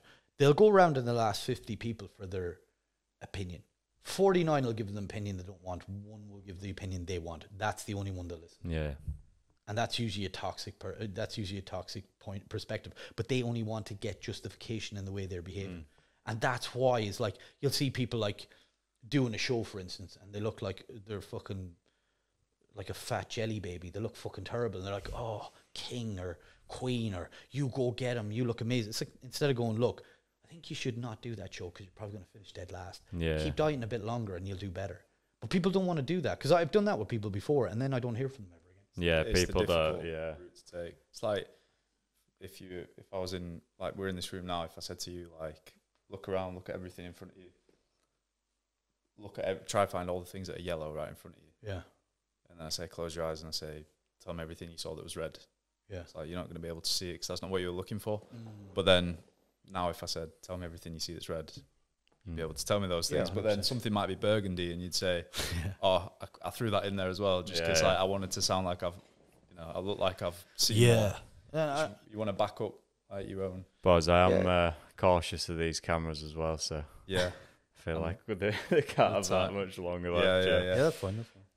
Time-wise. What's your future plans with Alpha Neon, Adrian? Because I don't even feel like we've got started. No, I feel like these are gonna fucking die. Yeah, they're gonna die. We better. I think I want to like kind of get it more into America. I kind of always kind of envisioned being over there a lot more, just because I spend time over there and the lay of the land is very good. And I think sometimes like with stuff we do, we could probably progress more over there to a certain degree. Yeah. Obviously, don't get me wrong, the fan base has been amazing over here, and I'm completely privileged. And I still want to I do love this country. I get on great here. The people here have been amazing to me. I am carry on running stuff over here. Yeah, 100%. Like I think eventually I'd split my time between here and the States. Yeah. But I really love it here. Like I have a great gym, and I'm going to continue to run very good gym. Yeah, and I'm going to continue to improve that and run that. Like, don't get me wrong, I'm not moving to America next week or any of that shit. No. Like, this is future plans. Yep. I think it's more. I think the thing that I kind of like about American stuff is just the vastness of it all, the freedom of certain things over there. I would move to like Texas or somewhere like that where you've got heat. I miss being warm. Like this weather for me is beautiful. Yeah, I agree. Like I love it. Like I don't have to wear much clothes. Changes the vibe completely. Yeah, everyone's in a good mood. Yeah, everyone's chilled out. You can kind of like go outside, get a bit warm, bones feel good, everything feels good, your skin feels, everything feels good. And like I miss that's the thing. Like, I love the summers here. Like, right now, best time in the world to be in England. You know, because the summer's good. People are happier. They appreciate it. They're much more open. They're much more cognitive. It's just a better vibe. Yeah. You know, I think people are more productive too. Like, they mightn't see that because obviously he sucks it out of you, but they come to the gym earlier. They get things done earlier. They either come late or early. You know, they enjoy their days more. They spend more time outside. They don't be watching their phones as much. And I think that's the thing for me. Like, especially with Instagram stuff, it's a false reality. It's not real. I'm only showing you stuff I want to show you. I'm not going to show you the worst side of me. Who the fuck's going to do that? Very few people. I think you'd have to be very brave to do that, or just have a lot of time in your hands. But I respect that aspect. But I think that's what I like seeing is people are off their phones. They're hanging around. They're chilling out. You know, you smell the fish and chips. You see the ice creams. You know, it's just a better vibe, man. And like, I want to experience that for the whole entirety of the year. Like, I'll eventually, like, if I ever retire, eternal summer kind of thing. Yeah, like, if I ever retire, I'll probably move to Mexico. I love that. I love it over there. You know, it's an amazing place. But like, I think, you know, to do work, America is a great country. You know, and you know, it's called the American dream for a reason, and I think that's still there, even though obviously the country's changed and the lay of the land's changed. But I like the fact, like, that you can have freedom in places like Texas and stuff like that. Like, and I know some people from there, and we've talked, and we'll go visit, and as I said, create a foothold over there, and then buy eventually, buy a ranch. Yeah, I think I'd like to have a load of dogs. I'd probably have like 50 dogs, 50 Kano Corsos running around. Have a load of ATVs, have a shit ton of guns. Yeah, just have flip flops and no clothes. Just if you squint your eyes enough in this moment, he looks a bit like Dan Bilzerian. If you, I tell you who I usually get, like, on a regular basis, and I got it like the last 2 weeks. It was Jake Gyllenhaal. That's who. I always get that, especially. You're like a mix between him, Dan Bilzerian, and Layne Norton. Right now. That's my tired eyes. That's an eclectic mix. It's an eclectic mix. Yeah. I think I get that most of the time, especially when I have my hair down and stuff. Like, people just, I've got that. Like, I went in like it was so funny. It was like in a filling station with a, you know, small but mighty Sarah. Yeah. And we were driving up to a gym, and I stopped in, and she goes, "You know who you look like?" And I was like, "Who's that?" Jake Gyllenhaal. Have you ever been told that before? I was like, "No, never." And she's like, "Well, you have." You do, actually. Now you said it, yeah. She said, "You're not him." I was like, "No, fuck, I wish I was. Why would I be in a filling station at 11 o'clock at night like Jake Gyllenhaal?" I was like, and look at the car I'm driving. I was like, that'd be like, that'd be a rolly, baby. I was like, I wouldn't be driving that, like, but fair play. But yeah, I get that. You got any, I know you mentioned earlier, a couple more projects in the pipeline. Any more products on the near horizon? With Alpha, so we will be coming out with Darkside V2. So we're coming out with that, the Ultra Concentrate that we started the whole thing with. So there'll be a V2 version of that finally. So that will be there in the 50 serving. What else am I doing? Yeah, there's a couple of other things I'm kind of working on. Maybe updating a few products or totally changing them. I don't know yet. I'm kind of getting different flavor systems in and seeing how they go. And yeah, just kind of having fun. I'm focused a lot on the clothing side of it for now. Yeah. Because I get a real good kick out of that. Like, I like streetwear, and I want to kind of build really, like, for me, I love having a t-shirt that I've had for like 20 years, as stupid as that sounds, because it's like the quality was there. I loved having it, and I want to kind of build stuff like that, you know, people will continue holds to its buy value. And just like, they go, fuck me, I did pay like 35 quid for that, but I've had it 10 years and it looks exactly the same as the day I bought it. And it's just the quality's there, and I kind of want to transition that. Like, I've always done, for me, like, I've never wanted to make, like, have a Ferrari engine and a Ford Fiesta look. You know, I've wanted a Ferrari engine with a Ferrari, and I'm not saying our products are that, but I'm saying I've wanted to have a product that works amazingly well and looks really good. And that's what I want to do, and performs like it looks. Whereas, and the same with the clothing, I want it to look on a hanger, look really, really good, or on a model that we shoot, or myself, because a lot of time I just do that. I'll just take pictures of it, that it looks really good. And I'm not saying I'm a model, people, but yeah, like that, it looks really, really good. So, and it feels good, and I think it looks good. Yeah. If anyone's after any, alphaneon.co.uk, is that the one? Yeah, get yourself on there. And if you're in TM, what is this area called again? Remind me. Cheltenham, innit? Gloucestershire. Gloucestershire. In Gloucester. Yeah, get yourself down.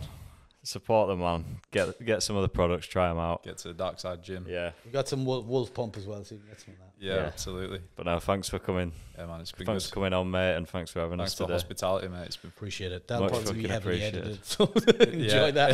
Enjoy that nightmare. Charlie, that one's for you, mate. Mate, we timed it all right. Anyway, cameras are still alive, so yeah. Thanks a lot, mate. Appreciate it. Bye, Wolf Sups.